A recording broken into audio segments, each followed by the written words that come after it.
Yan, tingnan po natin dito sa may gilid dito, no, kung tapos na yung comfort room na ginagawa dito, kasi nakikita natin nung nakaraan, ano, na may inaayos po dito, pero hindi pa po natin alam kung comfort room nga ba talaga yun. Tapos ngayon po tingnan natin, ano, kung comfort room na ito, na madalas hinahanap ng mga tao dito ay CR.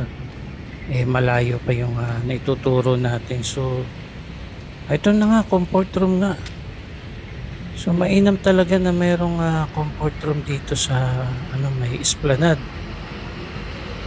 So ayan na mga kababayan, ang matagal nyo nang inihiling, yung mga namamasyal po dito ay talagang isa ito sa mga hinahanap, yung CR dito.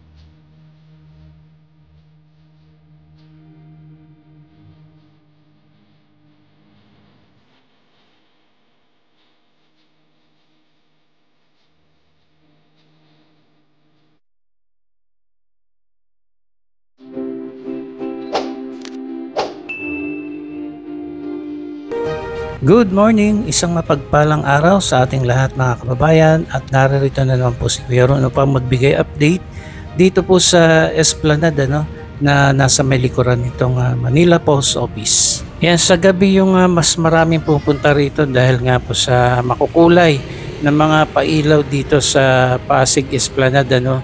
At ngayon kasi napakainit din, kung kaya't siguro may mga mangilan-ngilan lamang napapadaan dito. So ito na po, patuloy pa rin po yung pagsasaayos nitong Esplanade. So maganda po yung project dito ng ating gobyerno, at asahan na po natin sa mga susunod na mga buwan at mga taon ay mas magandang Esplanade at mas mahabang area yung ating malalakaran, mapapasyalan dito po sa may gilid ng Pasig River, habang ginagawa po o may proyekto dito sa rehabilitation ng Pasig River ay magkakaroon din po ng mga park, mga esplanade, mga restaurant, mga pasyalan dito po ng ating mga kababayan. So yung ilalim po nito, no, ng esplanade ay nilalagyan po nila ng mga patibay diyan sa sa ilalim. So actually may mga pundasyon naman na yan, kaya lang ay pinipinish nila para mas magandang tingnan, ano. Ayan, so nag-improve na rin yung kulay nitong ng Pasig River, at sana nga ay tuloy-tuloy na yung pagsasaayos nito. At ito po yung nasunog na Manila Post Office na may ano rin po dyan, plano dyan na ayusin din po yan, hindi po yan gigibain para maging pasyalan din po.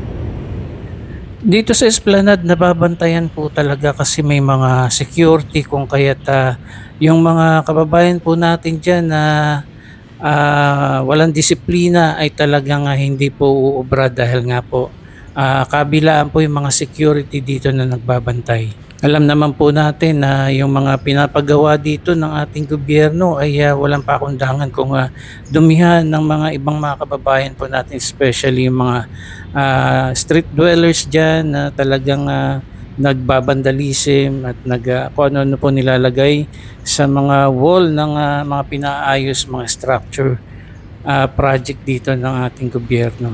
At ito po mga kababayan, ay patuloy po nag-i-improve itong Esplanade kasi mahaba po ito, no, yung gagawin dito. So 25 kilometers yung kahabaan nitong Pasig River, at kahit yung mga bikers ay magugustuhan din po yung plano ito, dahil nga po para sa mga bikers din at sa mga kababayan po nating namamasyal dito. Ayan po mga kababayan, mapapasyal kayo dito sa gabi ay talagang Malabenis, Italy itong lugar na ito.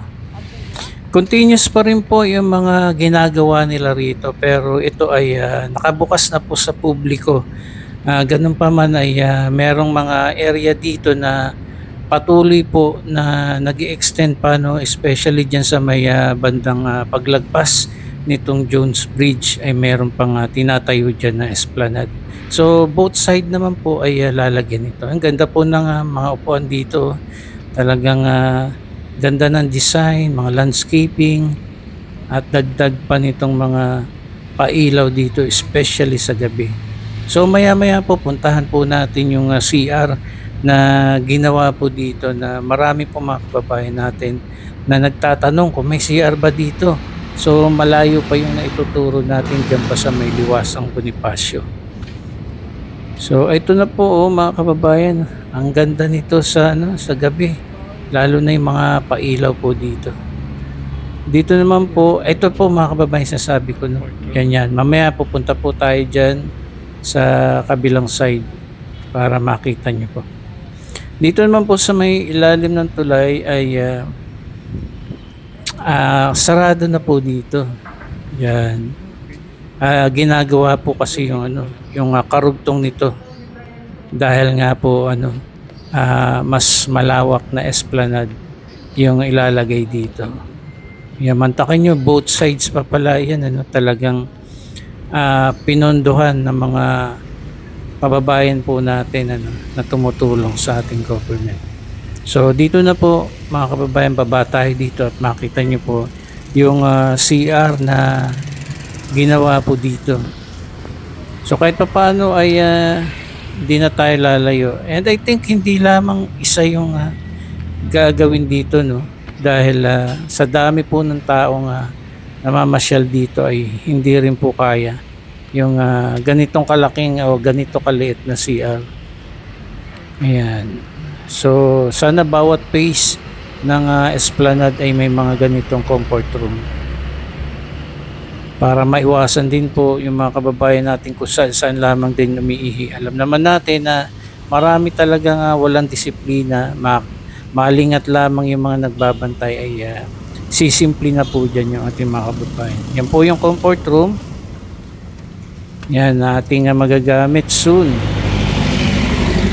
Yan po mga kababayan, patuloy po yung rehabilitation dito sa Pasig River, at nagdag pa yung paglalagay ng mga esplanade, mga parks. Yan, napakaganda po dito mamasyal, especially sa gabi. And every Monday sarado po ito para sa maintenance dito po sa esplanade, para kahit papaano po ay mapahinga din ng isang araw itong Pasig River Esplanade along Manila Post Office. Andito po tayo sa may kabila, sa may baba na po tayo ng Jones Bridge, at yan po nakikita po natin itong patuloy na paggagawa dito ng karugtong phase 2 na ito ng esplanade. Ayan so busy po ang mga workers dyan, at talagang malawak-lawak itong ating mapapasyalan. Dito talaga ay marami pong namamasyal, especially sa gabi, kung kaya't parang nagiging crowded yung area, at ito na po, mahaba na ito, dahil aabot ito hanggang dyan sa may sa may Binondo Intramuros Bridge, kabilaan pa yan. So malawak na itong ating mapapasyalan dito. Yan po yung paglalagay nila dyan ng mga pundasyon. Sana lamang po ay talagang mahalin natin itong pinagkakaloob sa atin ng ating gobyerno, at wag po nating babuyin,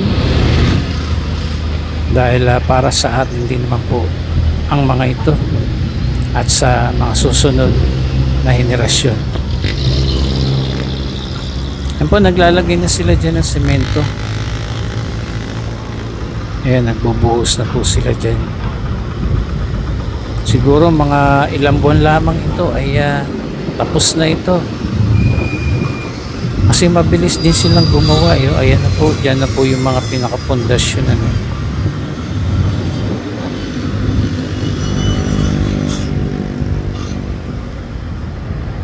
Mala Venice, Italy ng Maynila.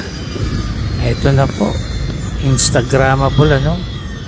Hindi lamang dito sa Jones Bridge at kahit dyan sa ibaba ay talagang maganda na.